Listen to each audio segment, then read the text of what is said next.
In this video, I will be going over neurotransmission and neurotransmitters. It is a topic that falls under the subunit of brain and behavior in the biological approach.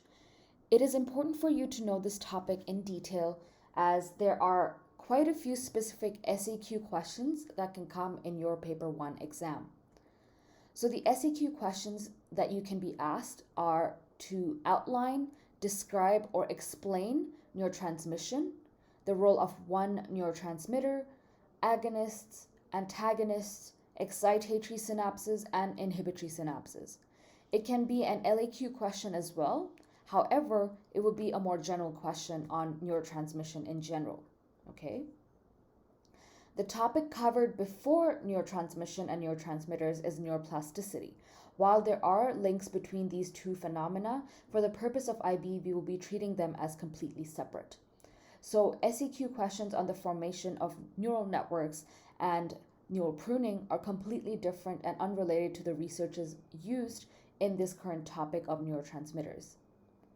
I would recommend using Martinez and Kestner's research, Antonova's research, and Privet et al.'s research for the questions under neurotransmission and neurotransmitters. These researches can be used to answer all the specific SAQ questions and also provide a good balanced argument for an LAQ question. Researches by McGuire and Draginsky would be completely irrelevant to this topic, so make sure to not use these researches at any cost. So what is neurotransmission? Neurotransmission is the process of communication within the nervous system. It is an electrochemical process by which different neurons communicate with one another. And this is through, again, electrochemical signals. This is done in order to communicate and for bodily functions that are both psychological and physiological to occur. Neurotransmission starts when an action potential is stimulated and passes down the axon of a presynaptic neuron. Once the action potential travels down the axon, it goes to the axon terminals, which have vesicles containing neurotransmitters. Neurotransmitters are chemical messengers found in the nervous system. So once these vesicles are stimulated, the neurotransmitters are released into the synapse. The synapse is the gap between the presynaptic neuron and the postsynaptic neuron. The neurotransmitters then travel through the synapse and bind to the postsynaptic neuron's receptors. Here, they can either cause an excitatory reaction or an inhibitory reaction. An excitatory reaction would mean that the postsynaptic neuron would fire another action potential and the process would continue. And an inhibitory reaction would mean that the postsynaptic neuron would not be able to fire another action potential. So once this is done, the neurotransmitters are released back into the synapse, where they are either broken down by enzymes or undergo the process of reuptake by the presynaptic neuron. The body has optimal levels of neurotransmitters and aims to maintain homeostasis. So too much or too little of a neurotransmitter can have both short-term and long-term impacts on behavior and cognition. A little more detail about excitatory and inhibitory neurons. An excitatory neurotransmitter causes the postsynaptic neuron to depolarize, which allows it to fire an action potential. Acetylcholine is an excitatory neurotransmitter in the central nervous system. And one can use Martinez and Kestner's research or Antonova's research to support ACH as an excitatory neurotransmitter. On the other hand, an inhibitory neurotransmitter hyperpolarizes the postsynaptic neuron. And when this happens, an action potential cannot be fired. GABA, which is basically gamma aminobutyric acid, is an inhibitory neurotransmitter, and Privet et al.'s research can be used to support this. Moving on to agonists and antagonists, an agonist is any chemical that when bound to a receptor site causes a response in the postsynaptic neuron. This can either be an inhibitory reaction or an excitatory reaction, depending on the agonist. An agonist can either be endogenous or exogenous. An endogenous agonist is a chemical that is found within the body, which is basically naturally occurring within the body, also known as neurotransmitters produced by the nervous system. An exogenous agonist is any chemical that can mimic a neurotransmitter and cause similar reactions. An exogenous agonist is not produced by the body. It is something that is ingested or taken in, that is an artificial chemical or a chemical that is not produced, that is produced outside the body. So drugs, alcohol, and caffeine are examples of exogenous agonists. Martinez and Kessner's research or Antonova's research on acetylcholine can be used in an SAQ on agonists, as ACH is an endogenous agonist. Antagonists, on the other hand, are any chemical substance that, when bound to a receptor site, block out the effects of an agonist. It causes the neuron to hyperpolarize and hence not be capable of firing an action potential.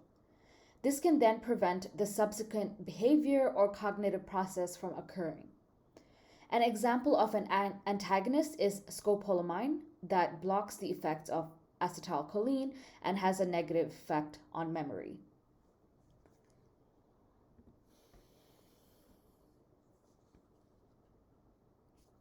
Acetylcholine, as I mentioned before, is one of the neurotransmitters that we will be looking at. In the central nervous system, it is excitatory in nature. It plays a vital role in the neuroplasticity of the hippocampus, and we know that the hippocampus is responsible for memory. ACH is also responsible for attention, motivation, and learning. It is also associated with REM sleep, during which people dream. Low levels of ACH have been observed in individuals with Alzheimer's disease and Parkinson's disease, which are both neurodegenerative diseases that are observed in the elderly population. And these can also result in memory deficits and other cognitive deficits. Martinez and Kessner's research is an animal model research. When using any animal model research, one needs to ensure to link it to human behavior. In an SAQ response, if you use an animal model research and do not explicitly link it to human behavior, your response will earn no more than 4 out of 5 marks. So please make sure to make that link. Martinez and Kessner's research is a lab experiment. First, they had 30 mice run a maze to acclimatize them and a control for distress as a possible extraneous variable. Following this, the mice were divided into 3 groups. Group 1 was injected with scopolamine, which is an antagonist of acetylcholine and blocks ACH from binding to the postsynaptic neuron. Group 2 was injected with physiostigmine, which blocks the production of cholinesterase, an enzyme that breaks down ACH in the synapse. Note that physiostigmine is not the agonist. ACH is the endoagonist over here. Since the production of the enzyme is blocked out, there would be a surplus or an increased level of ACH available in the synapse in this condition. Group 3, on the other hand, was the control group and received no injection and hence would have normal levels of ACH and consequent functioning. Following the injections, the mice were made to run the maze again. Group 1 was found to perform the worst. They ran the maze the slowest and made the most errors. Again, this is the group that had their ACH being blocked out by scopolamine, which is the antagonist. So there was low levels of ACH. Hence, we can conclude that low levels of ACH result in deficits in memory, okay, or at least negative effects on memory. Group 2 performed the best. They ran the maze the fastest and made the least errors. Again, this is the group that had the most ACH, so you can say that high levels of ACH can have an enhancing effect on memory. Group 3 did better than Group 1, but not as good as Group 2. This research has a lot to convey about neurotransmitters. First, ACH is an excitatory neurotransmitter. It is through the passing of an action potential, basically the excitation of that group of neurons, that memory functions effectively. Second, when there are low levels of ACH, or ACH is blocked from binding to the postsynaptic neuron by antagonists such as scopolamine, memory is negatively impacted. And finally, when ACH is available in high levels, such as when physostigmine blocks the production of the enzyme that breaks down ACH, memory may be enhanced. When it comes to the link and evaluation of the research, the researchers were able to conduct a lab experiment which involves a highly controlled environment. The researchers are able to manipulate the independent variable and control for possible confounding variables. This basically means that the research has high internal validity and a cause-effect relationship can be established between acetylcholine, the IV, and memory, the DV. But at the same time, when there is high internal validity, the external validity tends to be compromised. This is increased in this research because animal models are used, so the generalizability to human cognitions is questionable. However, Antonova's research used the same procedure. They administered scopolamine and a placebo to their participants. Then they made their participants do a virtual reality task.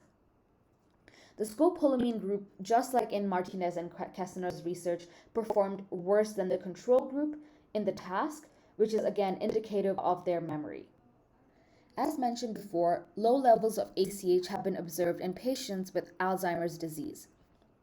Alzheimer's disease is a neurodegenerative disease and is characterized by episodic memory deficits. If you've watched the movie The Notebook, you'd know that the main character isn't able to remember any of her memories and has small pockets of recollection that she often tends to forget again. This evidence of ACH deficits in individuals with Alzheimer's disease supports the role of ACH functioning and its impact on memory.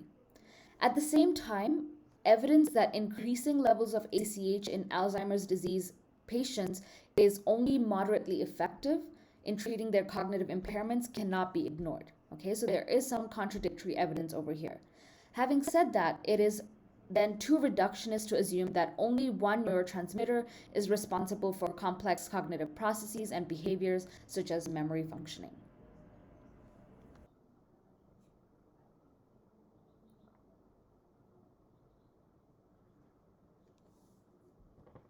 The next neurotransmitter that we are going to go over is GABA, which stands for gamma aminobutyric acid.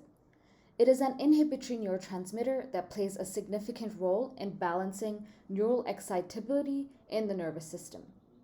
So it basically controls and maintains the level of excitation and activity of not just its own functioning, but of other neurotransmitters as well. Close to 40% of the synapses in the brain work in relation to GABA and prevent hyperactivity in the nervous system. GABA functioning is complex. Different effects are observed on different cognitions and behaviors when present in varying levels. GABA functioning also changes over one's lifespan. In the initial developmental phases, GABA is seen to be excitatory, but once the brain has matured, it is inhibitory in nature. So a basic rundown of what happens when there are high or low levels of GABA. When there is low levels of GABA in the nervous system, there is an association with lack of control over intrusive thoughts, memories, and rumination. This is a potential cause of various mental health disorders, including anxiety, depression, schizophrenia, and PTSD. High levels, on the other hand, can inhibit memory consolidation, which can be observed in Alzheimer's disease and also in people who have blackouts due to alcohol. Alcohol is an agonist of GABA, so if a person has been drinking a lot, the alcohol mimics GABA in the brain and increases the level of what these receptor sites assume to be GABA in the body. This can then have negative effects on memory. Basically, it is possible that a person is not able to have any recollection of the night that they were out drinking and partying, or they might have fragmented memories of that night. A research that investigated the role of GABA on memory is Privet et al.'s research that was conducted on mice. The mice had memory impairment either due to chronic stress or aging and were compared to healthy mice controls. This research is based on the assumption that the mice that have the memory impairment would have some kind of GABA deficit. So they hypothesized that by using agonists of GABA, in this case benzodiazepines, that bind and activate GABA receptor sites in the hippocampus, they would increase the inhibition of neural activity and reduce the hyperactivity. This would then, at least it was assumed that this would then improve memory functioning. The mice had to run a Y-shaped maze, and for healthy mice, it is expected that when placed in the Y-shaped maze, they would first explore one arm, and then if they were placed again into the Y-shaped maze, they would explore the other arm. On the other hand, those with memory deficits would have lesser aim and may not remember having explored the first arm in the first trial itself, and hence, when placed back into the Y-shaped maze, they might explore the same arm again and again. The mice were divided into 3 groups. Group 1 included the mice that had memory impairment and were administered benzodiazepines. Group 2 included memory impairment mice as well, but were given no treatment at all. And Group 3 consisted of the healthy mice controls that received no treatment as well. On the Y-shaped maze test, Group 1 performed almost as well as Group 3 with the healthy controls, and Group 2 with no treatment and memory impairment performed the worst when compared to Group 1 and Group 3. The benzodiazepines in Group 1 were able to mimic GABA and inhibit the neural activity in the mice, hence enhancing their spatial working memory. After this procedure, the mice were sacrificed, and it was found that the mice from the drug treatment group had new hippocampal self-growth, which is indicative of the reversing effects of stress and aging. Again, this is a highly controlled research. The researchers were also blinded to the conditions, so they did not know if the mice were healthy controls or memory impairment mice, or whether they had received benzodiazepines or no treatment at all. This increases the internal validity and the reliability of the research, and a cause-effect relationship between GABA and memory can be drawn. One of the main drawbacks of this research is that the researchers assumed that the sample of mice with memory impairment would have lower levels of GABA to begin with in comparison to the healthy mice. There were no pre-test or pre-treatment measurements, which may have resulted in biased findings. This, in addition to the use of animal models, decreases the potential of generalizability to human participants.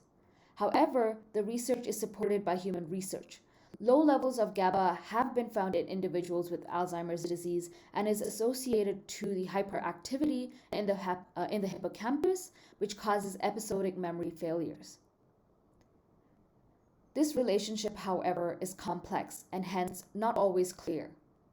Alcohol, an agonist, mimics GABA and inhibits other neurotransmitters, which impairs memory functioning and causes blackouts. In this case, high levels of GABA and its agonists can result in memory impairment as well. So from the evidence that we have, both high and low levels of GABA seem to have significant impacts on memory. This basically suggests that maintaining optimal levels of GABA is essential for memory functioning, among other behaviors and cognitive processes. So in this video, I've gone over 2 different neurotransmitters, acetylcholine and GABA, along with research for each of them and evaluation for those researches. If you found this video helpful, hit the thumbs up button and subscribe to my channel for more IB psychology content.